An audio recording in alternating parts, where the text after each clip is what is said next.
Scan now. Meet Sovi, your new AI study buddy. Riemann sums are actually super simple once you break them down into 3 quick steps. Let us master this calculus problem in under 60 seconds right now. First, find the width of each subinterval by subtracting consecutive x values. We have 4 intervals, 1 to 3, 3 to 4, 4 to 6, and 6 to 9. Let us go! For a right Riemann sum, we must use the function value at the right endpoint of each interval. Pick the values corresponding to x equals 3, 4, 6, and 9.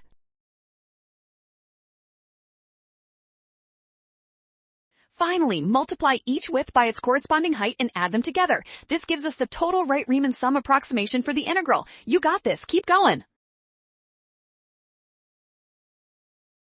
Nailed it! Scan the code. You can learn better with Sovi. Avoid using left endpoints or wrong widths. Always use right endpoints and widths times height.